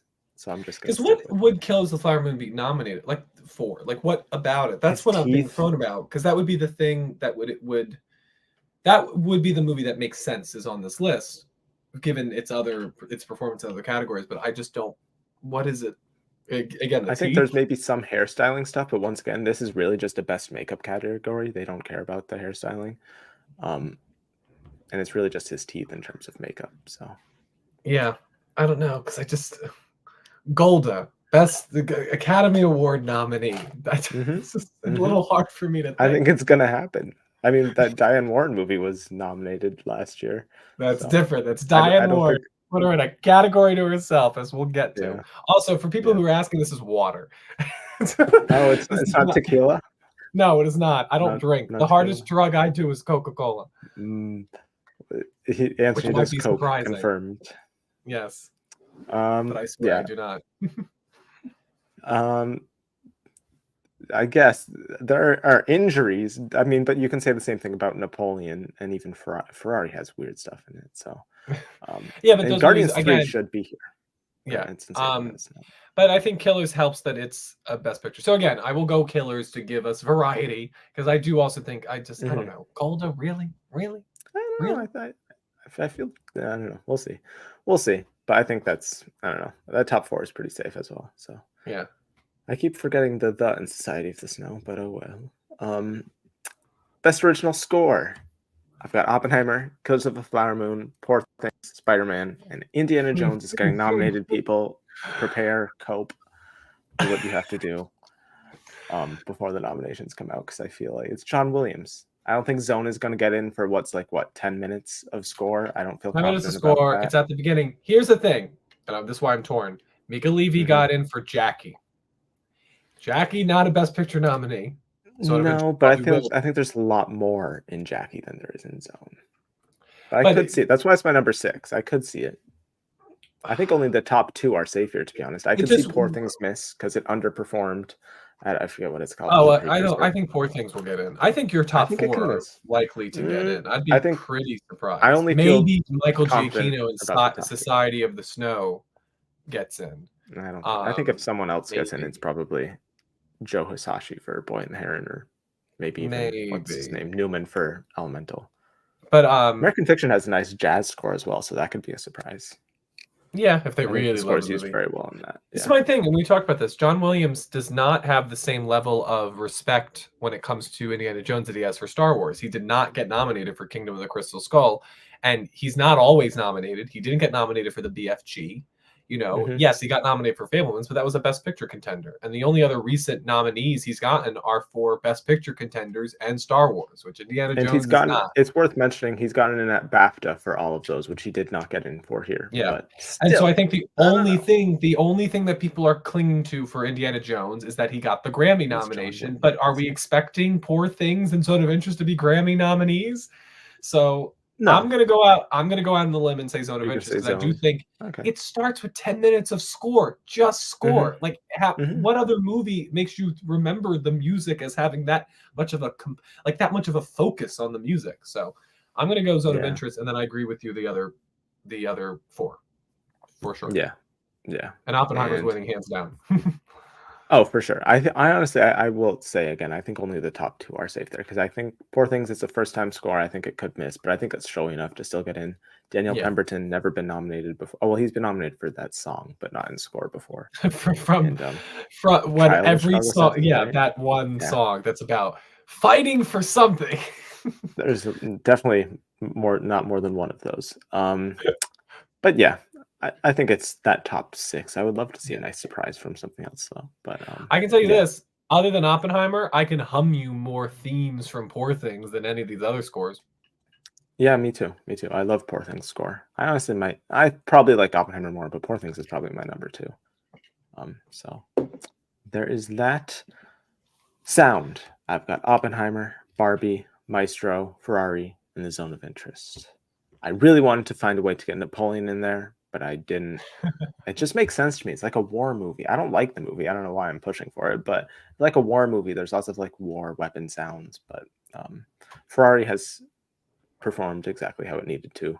Barbie is a musical. Maestro and Oppenheimer have also performed exactly how they need. And Zone of Interest, I think I haven't seen it. Once again, you can speak to it. I think sound is a hugely important part of that. It is, and I'd be mighty impressed if it got that sound nomination. We agree on the top 4. I do think Mhm. Ferrari, this is where it gets another little show of support. It's a Yeah, it's a racing movie. racing They movie. do Yeah, very well in this category. yeah. Um, Vroom vroom. and vroom vroom, boom boom, and zoom zoom. That's true. Yep, that's Vroom vroom, boom boom. Who's Zoom Zoom? Maestro movie. maybe. I mean, Barbie. There was a car Barbie. chase. Yeah, there was. That's true. Um, yeah, I think the only one that really should be considered again, I'm feeling Killers of the Flower Moon could do very well, just as they're just checking it off if there is a lot of love for the movie. Hmm. But like The Irishman didn't get nominated, so I think Yeah, that I don't speaks think to so. something. So maybe I will go Zone of Interest. Maybe I I will. think it's got to get 1 or 2 texts outside of like director. Yeah. I think this can be one of them. I also want to bring up. I forgot about this for best makeup, so I'm gonna consider it because there is a lot of aging done to Joaquin in that movie. So I'll think Please, about it. please, Bo. That'd be Bo's a much friend better over than Golda. Golda. My God. Be much better. That'd be much better. But yeah, and Mission Impossible hasn't been nominated at the Oscars before, so I doubt they're going to start with this Never. one. But They've never nominated a Mission not a Impossible single movie. nomination for a Mission Impossible movie. No, the entire history of the franchise. I mean, Yeah. and I didn't even like Dead Reckoning. Not part Yep. 1 anymore. Not part It's 1. not exactly. I didn't put part 1 there, but yeah, especially because it would take up more space. It's a terrible title. So yeah, best sound is done with. Best visual effects. Society of the Snow, I think, could win if it gets nominated. It seems the most like a best picture film. Then I've got The Creator, Guardians. Once again, Indiana Jones is getting nominated. People start to cope with it. And Napoleon. I don't know why I have Napoleon. Such different lists. I don't know why I have Napoleon. It's just Godzilla -1, maybe, but they haven't done the Godzilla movies before. I don't know. But It this is didn't a do different amazing at the Godzilla. bake-off. It is, but I don't know. I could see them being snobby about it. And Spider-Man, once again, it's an animated movie. It did great at the Visual Effects Society. Oh, that's the other thing. The Visual Effects Society nominations, Godzilla did very bad. Spider-Man did do very good, but once again, it's animated. So, How did Poor Things also Indiana did Jones bad. How did Indiana I think Jones do at the Visual Effects Society? I think it did pretty good. I also at the Bake Off, I feel very good about it. It's got the de-aging. It also shot they had that whole underwater sequence that they showed off at the Bake Off that was apparently very impressive. Lucasfilm has never missed this category for all of their modern films thus far. So I don't know. I feel pretty good. That's true. I'm side-eyeing anyone who doesn't have it in their top 5 will be side-eyed. All right. Here's what I'm thinking. I think Poor Things gets in because Poor Things is a Best Picture contender and is the only Best Picture contender among this list. So I think that one gets in. Maybe. Society of the Snow is going to get in for makeup. It's going to get in for international feature. It's a good bet to get into this category, and I think it is impressive work. The Creator, yes, probably most likely will get in. I'd be shocked if it didn't. Guardians, Marvel usually gets in. And it's good visual effects. It's not bad like their other 2 films this year had pretty bad visual effects. Yeah, Marvel's wasn't that bad. It's funny. I went to see Appropriate, which is the new Sarah Paulson play with Elle Fanning on Broadway, and Corey Stoll he's very good in the play. But it was fun thinking that the last time I saw your face was Bodog. Did not look very good. Yeah. Nope. Oh my God, that movie feels like an eternity ago. Yep. But so I think Guardians, again, Marvel usually gets a nomination. So those 4 I feel confident in. My thing with Godzilla is that I do think it's very likely it could get in, and I would not be surprised if it got that nomination. And I would think it would be a great nomination. This is my thing. What didn't get nominated last year in this category? Remember? I don't know. What was it? I don't have a very good memory. It won every other Oscar. God, what happened last year? Do you remember what won Avatar Best Picture? won this. Yeah. But what won Best Picture? Oh, Everything Everywhere. That wasn't even shortlisted though. So yeah. I don't think they like the little indie, guerrilla filmmaking style. Well, that frankly is what I think Godzilla is. I mean, the fact that the director is nominated alongside the visual effects people. Godzilla. Yeah, but Poor Things is a Best Picture nominee. I think that will help it. And yes, Everything Everywhere. I don't think they care about that in this branch though. I think it's different this year. Free Guy. Yeah, but it's different this year because we have no frontrunner. We have no Dune. We have no Avatar. Um, Hmm. so that's where I think you get hurt. But why I'm bringing it up with Godzilla is, again, Godzilla, the director would be nominated if they got in. This Yeah, seems very unconventional for this branch, and I think they'll be afraid of it. And you make a good case I with think it might Indiana be more of an Jones. internet thing too. The love for Godzilla might be Yeah. more internet than real So yeah, I Academy think Poor branch. Things gets in, frankly, because I also think it was such a well done, like, implementation of what's visual effects, what's CGI, like how it was all melded together works so Hmm. well. And we've also talked about a lot of times that cinematography plus visual effects link, and this is really the only film that has that crossover between the That's two. true. That's true. Um, so I'm gonna put Poor Things in there, and then yes, as I said months ago, Lucasfilm does very well. The Disney Lucasfilm era does very well in this category, and I Hmm. think all the things that you highlighted a couple minutes ago, I think are true. Yeah. I don't have it Push in for out, dry for score. wet. Wait, do I have it in for score? Did I take? I think I took it out for No, score. you put it in zone instead. Yeah, yeah, okay. Um, so I will put Indiana Jones here. Hmm. um, Yeah. Now, so when it comes to a winner, well, let's push that down the line. no. I'd say Society of the Snow for now, but I have no clue what could I win. mean, And in my I'll perfect world, I mean, Poor Things would win if Poor this. Things gets in, Production it would win. design, actress, it would be a major contender. I just don't know. I don't think there's enough in Poor Things, and it didn't Yeah, perform very well with precursors or at the Bake Off, from what I've heard. So I don't totally believe in it. Napoleon, I think did decent at the Bake Off. I don't know how well it's done with precursors either. I want to do something other people aren't doing, and the stuff other people are doing are Godzilla, Spider-Man, or Poor Things. So I went Napoleon. I guess it doesn't. maybe I I'm don't know. just there's some of these things I'm like, I'm not uttering that into the Willing to do world. that. I'm not, Yeah, I'm yeah. not uttering this as a Giving possibility. Napoleon like 3 nominations. Yeah. And this is also worth mentioning. Academy has never not nominated a Godzilla movie before, and Yeah. the Bake Off is when all of the, I think, shortlisted in this category 10. I forgot that. What is? I think the 10th one is Rebel Moon. So I guess good reasoning that I didn't include it here. But they shortlist Oh, 10 movies God. for visual effects, and then I think pretty much everyone in the visual effects goes to this place, and there's like a whole like day, a nice little thing where every visual effects team gets to show off the visual effects that So they did on their film, so that the voters can see what they presentation, did because yeah, before it's one doing of the crafts that are frankly could be invisible. Like you look it. at Hmm. something like 1917, it's like somebody has to explain to people, like, what did you actually accomplish? Like, Yeah. how would we know watching Avengers Endgame that all of their quantum suits are CGI if we don't get that Hmm. explained? So that's what the Bake Off does. Like, it tells people this is Yeah. actually what we Yeah. did. This is why we're deserving of the Oscar. You didn't even notice. But Haha. yeah, We're so good yeah, at our job. they all eat brownies and watch visual effects. Um, okay, that's it for visual effects. That's a crazy category. Who knows with that one? Um, Original song. I feel pretty good about this one. I've got What Oh, Was I Made For? Winning, obviously. good. I'm Just Ken, Road to Freedom, The Fire Inside, and It Never Went Away for American Symphony. I We think if there's agree. an upset, yeah, okay, Yay! good, good. That's good. I think it's been a little bit since we've agreed, so that's good. Um, I think if there is an upset though, it would be I don't want to mispronounce it, but the tribal song from Killers of the Flower Moon. I do think that could be seen as a way to honor the indigenous aspects of that film. Also, Can't Catch Me Now has done very well in terms of I forget once again I'm forgetting all what all these precursors are called, but I won an award at one of them, so I think it could get in, but Yeah, I'd like I it to feel get in, like but I don't think this it is will. my feeling. I feel very confident in the top three. Hmm. Again, for anybody who forgot, only two of the Barbie songs can get nominated, which is why we don't have Dance the Night Yeah. anywhere on this list. So two Mhm. Barbie songs definitely, and Lenny Kravitz for Rustin definitely. Yeah. Um, Mhm.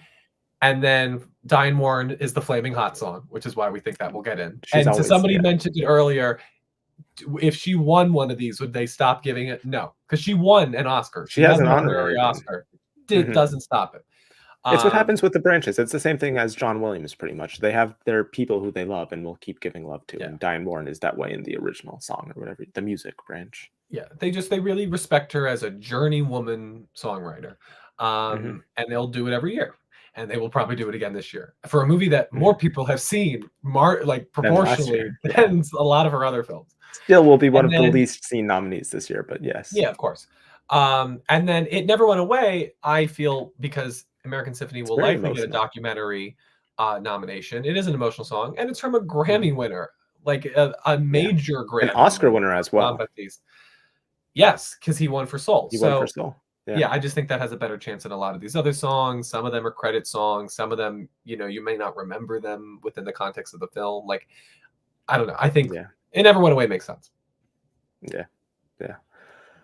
Yeah, and I think it's really that 6 or 7 are the only one. Maybe Quiet Eyes or Am I Dreaming could sneak in there. I just haven't heard or seen anything about I mean, I like the Am I Dreaming song. I just haven't seen any buzz or momentum for it. Same goes for Quiet Eyes, which I don't even know. I think that's a credit song. Yeah. I think it's that if there's an upset, it's either Killers of the Flower Moon or Hunger Games, I think.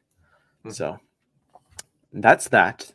Let's see if we agree on this 5. Anime. Oh, we should agree on this 5. Animated feature: Spider-Man, Boy in the Heron, Elemental, Nimona, and Teenage Mutant Ninja Turtles. I feel like that's Next, moving pretty. on. Yeah, that's pretty. Something that's in it's maybe Suzume or Suzume, however you pronounce it. But that seems like a pretty safe Zoom. 5 in my opinion. So zoom. That's where the zooms. Zoom. That is where the zoom came in. Oh But yeah, god. I feel pretty good about that. Best international feature. I don't think we'll. This is international documentary are always so tricky. I've got Zone of Interest. I've got Society of the Snow, The Teacher's Lounge, Totem, and 20 Days in Mariupol. So you knocked off Taste of Things, and Perfect Days is where you want to give your reasoning for why you think those will miss. Taste of Things. I think it's And just Fallen releasing Leaves. too Wow, you have late. I feel like a very different list than I most people. think the international always the international whatever you call it I think that's a whole separate branch. There's always some surprise, like Decision to Leave didn't get in last year. um I think there'll be some surprises. Zone of Interest and Society of the Snow I feel very good about. Teacher's Lounge I've seen a lot of buzz, especially during the voting period about. It's from Germany. I heard great things about it. Totem once again has I think we need more films that aren't from just the European group. There's usually at least 1 or 2. I think Totem fits that. I also have it's performed pretty decently in Precursors. I think it could be a nice mini surprise. And 20 Days in Mariupol. It's done very well both with documentary and international. I think it's a subject matter that they'll want to vote for, so it can cross over into both categories. Taste of Things, I just haven't heard a ton about. I think also taking an Avenue Falls spot, I don't know if that will hurt it, but I don't think it will I help it think per se. Juliette Binoche's involvement has made people maybe take it a little But bit who more has seen seriously. it? It And doesn't. so what? And There's what's no your thing buzz with about it at Perfect all. Days again? Why do you think Perfect that Days. one? That just doesn't seem like the kind of movie that they're going to go for, to be honest. It's I think much more. Once again, not a ton of buzz with that either. Once with both of those films, I think there's a big release issue. What is that? I think that with you've made the case for Teacher's Lounge. I don't think that Fallen Leaves is gonna be knocked It out of the could. category. It could still Um, get in. and so then I think it comes down to 20 Days of Maripol, Totem, Perfect Days. It's tough. 20 Days of Maripol has the benefit of already being on their radar Hmm. for the other categories. But I do think there's love for Perfect Days. I mean, the people who've seen it just love it. So I don't know. Yeah, but Maybe I maybe don't I'll think go enough 20 days. people have I'm seen gonna it. go 20 Days of Maripol. So what would your 5 be? Zone winning, Society of the Snow, Fallen Leaves, Hmm. Teacher's Lounge, 20 Days, and Mariupol. Okay, that makes it just Totem instead of Yeah. Okay, that makes sense. I also want Totem, to point out. Fallen Leaves instead of Totem. Yeah. I want to point out Americazzi. I just think I would look out for it. I think that could be. I think it's like ranked last in Gold Derby right now, but from what I've seen and heard about it, I think that could be a. There tends to be like House Made of Splinters. I think, or was that here? Was that there was that surprise last year? I think there could be a potential surprise. I think that was actually a documentary is what I'm thinking of with House Made of Splinters, but there will be a surprise. I think for sure. But that's a transition over Yeah. to A good documentary. list. I've got American Symphony, 20 Days in Mariupol, Beyond Utopia, Four Daughters, and here's my surprise in documentary. I've got Apollonia, I think can get in there. I have doubts about Still. I think they don't go for the I do celebrity too. biopic movies very much. And if one of them is getting in, I think American Symphony is more of the kind of celebrity documentary that they'd like compared to Still. Eternal Memory is the number 5 that makes the most sense. I think that's the top 5 that I think most people will and probably should go for. But there's always a surprise in documentary. So I'm going to throw in Apollonia. I could see Going to Mars, the Nikki Giovanni project, based on what it's about. 32 Sounds is a very interesting subject matter and execution of a documentary. So I could see that. Same with Bobby Wine. All of these could be a potential surprise, but that's the 5 I ended up with. I will go conventional and keep the Eternal Memory, but I think Apollonia. It's a fun title. It might happen. It is, and it's a fun subject. Yeah, I think they could like. But I agree. Yeah. I think despite Still's good performance, I still think they don't tend to go for celebrity Docs. They don't tend to go for celebrity docs. Yeah, and I think going to Mars is definitely a dark horse to look out for here. Same with Bobby Wine. I've heard good things about both of those. But as you always say, if you're the number 1 in documentary, you probably will get snubbed. I think the number 1 right now is technically Still. I think that's won the most, which is probably why it will miss. But I think American Symphony has the best shot at winning, which is why I think it could also miss, to be honest. But I think either celebrity doc too. For being honest. It is. Yeah, it is. I think it's more of a doc that this branch would like more so than Still, but I think they could both miss. And in that case, I think even with American Symphony here, 20 Days in Mariupol does stand a shot at winning. Yeah, just because of it's very strong, very well liked in the subject matter. I think they'd feel compelled to vote for. Yeah, so that's documentary. Now we get into everyone's favorites, the shorts. What make or break your predictions. They're throwing darts at the wall, wishing best luck. But yeah, this is what I've done. I did research on all of these shorts a few days ago. I've forgotten most of my research, so this is Jack from a few days ago. He felt pretty good about these. He doesn't remember why, but this is what he thought would get in there. We'll have to see how right he was. I'm holding him accountable. The Last Repair Shop, the ABCs of book banning, Last Song from Kupul, Nai Nai and Waipo, which is Grandma and Grandpa, and Camp Courage are the ones I have in there. These shorts are all about stuff that I learned about, and I don't remember most of them. But so the only one that I have on my list from when Gold Derby allowed we only have one crossover. No, we only have one discrepancy. Okay, good. Okay, I was gonna say. Is the Barber of Little Rock, which I put on. Again, I just tend to go with I don't know. What I feel like what I worry about with the Gold Derby, which lots of people do, and it probably makes the most sense. You'll probably at least get 2 or 3 out of 5. But I think when they put those on there, it's like there's the first few people who put in their predictions, and then when anyone else puts their predictions in, because that's what those people predicted, that's what they see as the top 5, and they just go along with it, and then that just becomes the top 5. Yeah, I mean, I think just the tough thing is that nobody's seen these movies, so we can't really judge them in the same way that we can judge something like we can look at a Barbie or an Oppenheimer, and we can look at them and we can tell what they have a chance of getting because we know the type of film they are. That's what's tough about these. So yeah, I think, listen, you just got to close your eyes and hope for the best. Hope you at least get 3. Yeah. If I went 5 for 5 in one of these, I'd feel very proud. Then go play the lottery now. I should go play. Imagine going 5 for 5 in all 3. I don't know. That would be insane. Oh my god. That'd be like Chandler in the first episode of Friends. And I just won $1 million. Honestly, that's probably less likely than winning the lottery. But yeah, this is a Camp Courage. I should maybe even move up even higher because I think that's a subject matter. And it's Netflix. I think it's about. It is Netflix, yeah. A little girl in Ukraine. But yeah, I think if one were to get in there, I think Black Girls Play the Story of Hand Game. Sometimes you just have to look at the title and you're like, I could see that. It's true. Just like with, just like, I forget, like skateboarding in a war zone is something that I saw. In a war zone if you're a girl, or is that? Yeah, and I saw that and I was like, that seems like it. I think that's it. I was like, that seems like something that would get nominated. I think it won too.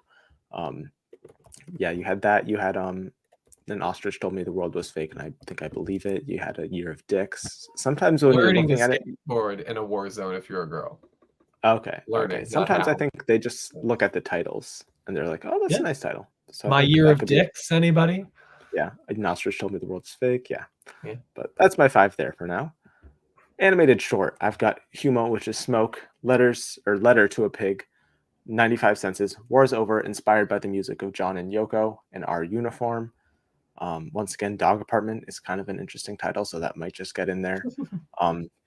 Got Pete, which Isn't looks interesting. I'm Hip, I isn't think, is Pete the from. Pixar? Well, you've Hello. also got the Disney Studio one Yeah, down at the bottom, which I that's at number that's one in not the happening. odds. I don't think that's happening at all. No, Um, Something to note would just be, I'm Hip it's is from Princess and the Frog, right? That is from director. the director John Musker, who did Yeah. Little Mermaid, Great Mouse Hmm. Detective, Aladdin, Hercules, Princess and the Frog, and Moana. Hmm. So he is Yeah, beloved he is. as an animator. I actually got to attend an event where he showed us the movie, and then he also went through, like, he took an hour, and like every single character in the movie is like a cameo to somebody in real life, and like Oh, somebody that interesting. means to him. So it was fun. And so I just know there's a lot of sentiment behind that one, that Yeah, but also it's he's essentially established. he's established, which helps. I always feel like it helps when you have Hmm. established people in Oh, here. yeah. But also it is just a 4-minute song, a song that was not written for the thing. Hmm. So, but animation style, like, that's the other thing with the shorts. I'm always like, do they go for the style of animation? Do they go for the story? Like the one that I forget the title, from a couple years ago that I loved. It was so visually arresting. Hmm. And I didn't think it was going to win, and then it won. So Hmm. I'm like, do they go for Oh, style? I want to see if I can yeah. remember the title.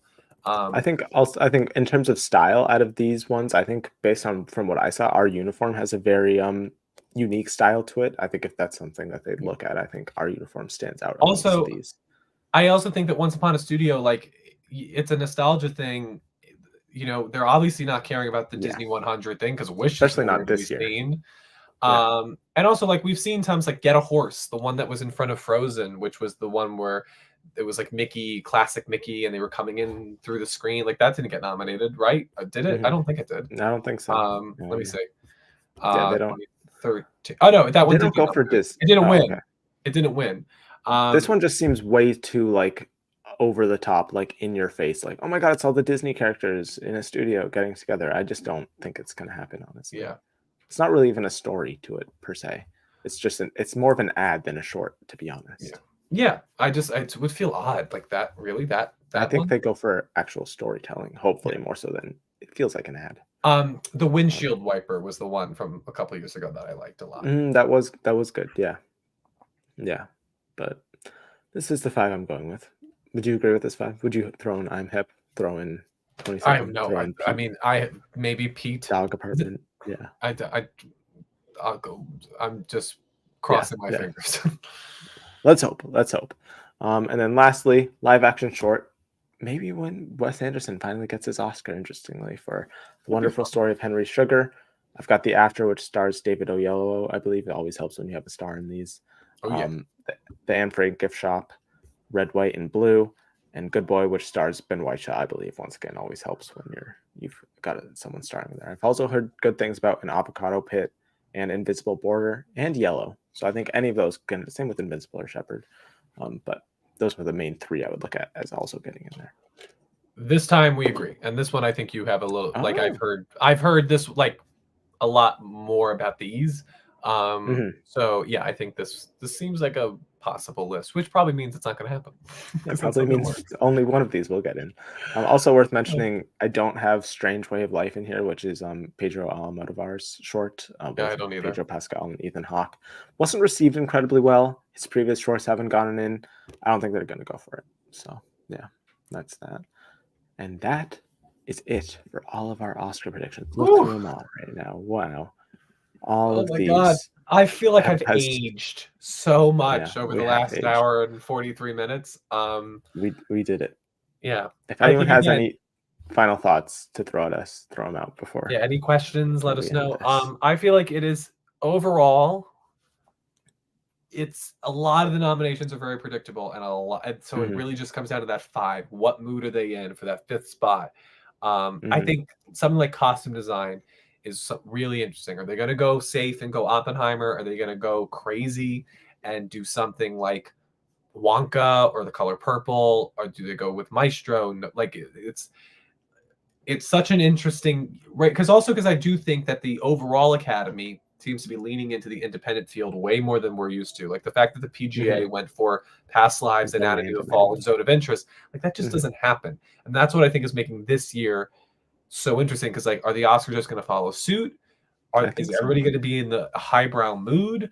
And really, what does happen to Barbie? That is one of my biggest question marks about the whole thing. Again, I was making the Margot Robbie argument just because I think it's worth mentioning, and because I do think it could potentially happen, but I don't want it to happen. I would prefer her get in. I love Margot Robbie. I think she's second to Emma Stone, the best actor working today, and she deserves it 100%. So I really would love her to be in that category, but I feel like it was worth mentioning. It is. Lots of people have thought Margot could. You mentioned Greta Gerwig. I frankly, I don't know. It's really tough. That's five. Still, I could see a world where Greta Gerwig gets in and Margot Robbie doesn't. I don't know what to do with Barbie. Yeah.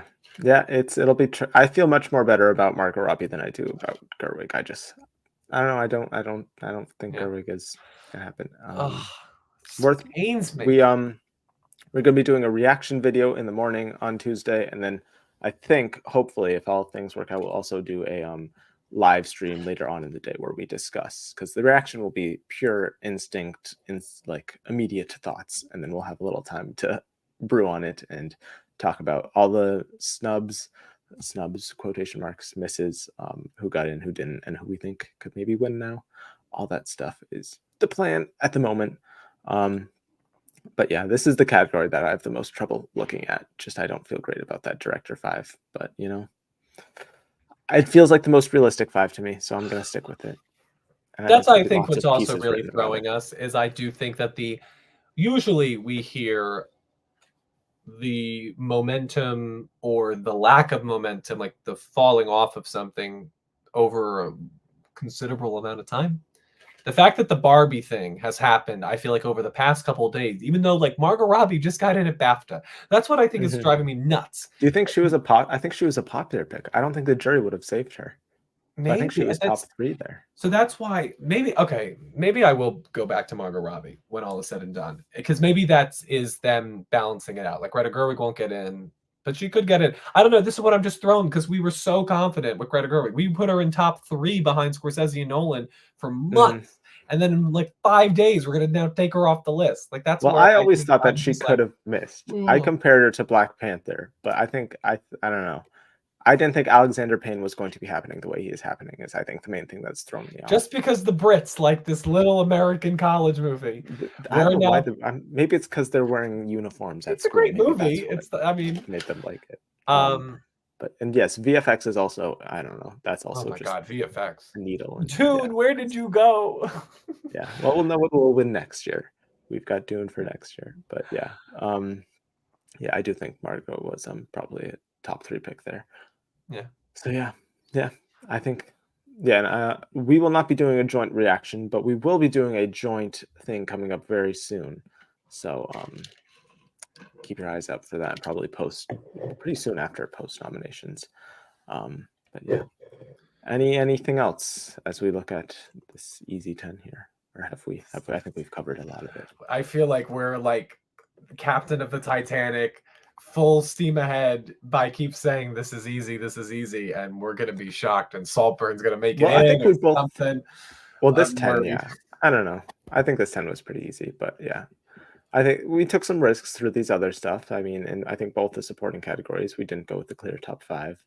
I think, and in the text, we took some risks. I think we'll do. I have a question for you, just real quick, because I think people are saying that Margot Robbie was a top 3. Do we really think that that's true when you have Sandra Hüller and Emma Stone? Like they probably were your other. Those were probably top 2. And then I mean, maybe Margot is. It just seems odd that then that movie really didn't perform. Like it didn't get picture, didn't get director. It got screenplay, right? Did it get screenplay? It did, yeah. So I don't know. You might be right that there just might be so much love for Margot Robbie, and she is the the captain. But she hired Greta Gerwig, so Mhm. I mean it's crazy. It's crazy. We've never seen a It is performance like it. crazy.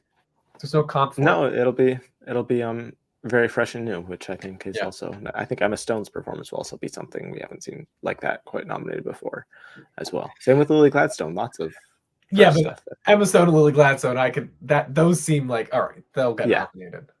I yeah, don't know. that's true. And yes, Saltburn could be a surprise. We'll have to see.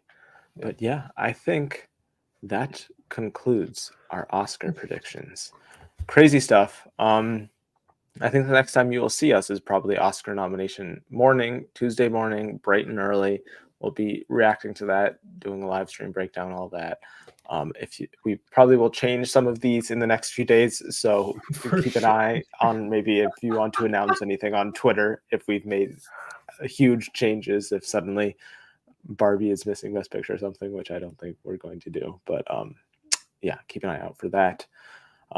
Yeah, and comment all of your predictions. What are your wildest no guts no glory picks? What are you going out there for? What's my biggest wild pick? I don't know, I'd have to pull it back up again. I think Animated maybe, short. No.